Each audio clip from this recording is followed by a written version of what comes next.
बिस्मिल्लाहिर्रहमानिर्रहीम। बरादरान इस्लाम, सीरतुन नबी सल्लल्लाहु अलैहि वसल्लम की बात हमने यहाँ तक पहुँचाई थी कि बीबी आमना सलामुल्लाहि अलैहा बयान फरमाती हैं कि मुझे जिस जंगल से भी मैं गुजरी, जिस दरख्त से भी गुजरी, वो मुझे खुशखबरियाँ देने लगे। अब आज हम अगर तवज्जो करें कि रहमत दो आलम सल्लल्लाहु अलैहि वसल्लम की जाए विलादत कौन सी है, यानी काबतुल मुशर्रफा, अल्लाह ने जाए विलादत का इंतखाब फरमाया है और ऐसी जाए विलादत है। फरमाया कि इन्ना अव्वला बैतिम वुज़िअ लिन्नास, ये सबसे पहला घर है जिस घर के साथ हुजूर सल्लल्लाहु अलैहि वसल्लम की विलादत हुई। और आप ये भी अंदाज़ा करें कि घर सबसे पहले है और नबी सबसे आखिरी नबी है। और जिस तरह काबा हुदल्लिल आलमीन, लोगों की हिदायत का मरकज़ है, इसी तरीके से मेरे मदनी सल्लल्लाहु अलैहि वसल्लम रहमतल लिल आलमीन है। और इसी तरीके से काबा अगर लोगों की, काबा बकाए आलम की, इस्लाम की बका का सबब है, तो मेरे मदनी सल्लल्लाहु अलैहि वसल्लम का दीन और नबूवत भी इस आलम के बका का सबब है।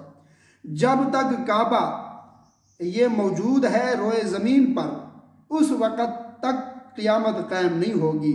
इसी तरीके से जब तक मेरे नबी की शरीयत, मेरे मदनी का दीन कायम है, उस वक़्त तक क़यामत कायम नहीं होगी।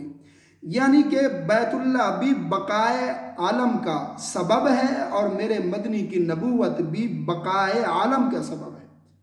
और इसी तरीके से रहमत दो आलम सल्लल्लाहु अलैहि वसल्लम का मकान चुना गया तो बैतुल्लाह, आपका ज़मान चुना गया तो रबीउल अव्वल यानी कि बहार, और अगर आपका सन चुना गया तो असहाबुल फील, कि जिस सन के अंदर कुफ्र या ताकतों को मिसमार किया गया, ख़त्म किया गया, उस सन में रहमत दो आलम सल्लल्लाहु अलैहि वसल्लम की विलादत बासादत हुई। अब आप अंदाज़ा करें कि बीबी आमना सलामुल्लाहि अलैहा फरमाती हैं कि जब हुजूर सल्लल्लाहु अलैहि वसल्लम की विलादत बाशहादत हुई, फरमाती हैं कि वाज़ात मिन्हा, मुझे रोशनी दिखाई गई। फरमाया वाज़ात मिन्हा कुसूर शाम, मुझे शाम के महल्लात दिखाए गए।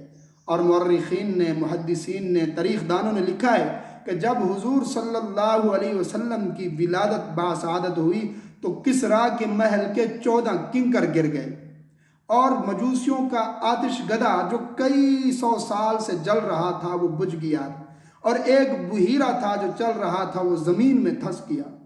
किसरा के बादशाह जो था उसने ऐलान किया कि भी अपने अहबार और रहबान और नजूमियों को बुलाया जाए, ये आखिर दुनिया में क्या हो रहा है।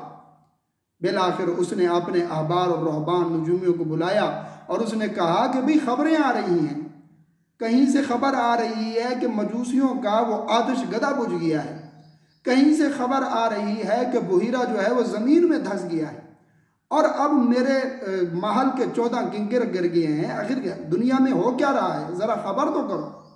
अहबार और रहबान जो थे वो जिस तरीके से भी उन्होंने मालूमात हासिल की जिन्नात से और नजूमों के तरीके से, तो उन्होंने कहा जी हमें तो जो इल्म हमें सबक दे रहा है वो ये है कि इस उम्मत का नबी पैदा हो गया है।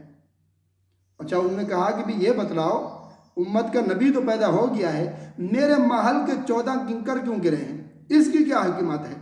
तो उन्होंने कहा कि जी हमारी तालीम ये बतला रही है कि अब आपकी बादशाहत जो है, हुकूमत जो है, वो 14 बादशाहों तक, 14 नस्लों तक चलेगी, आगे नहीं चलेगी।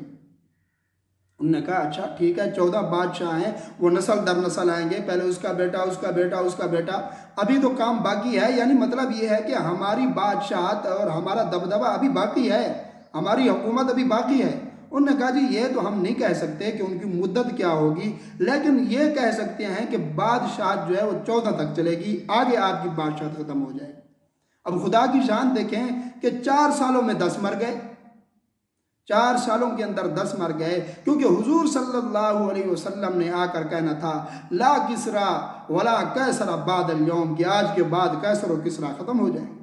तो इसलिए मेरे मदनी सल्लल्लाहु अलैहि वसल्लम की जब विलादत हुई, तरह तरह के जो है मौजज़ात, तरह तरह के कुदरत के अजीब करिश्मे दिखाए गए। बीबी आमना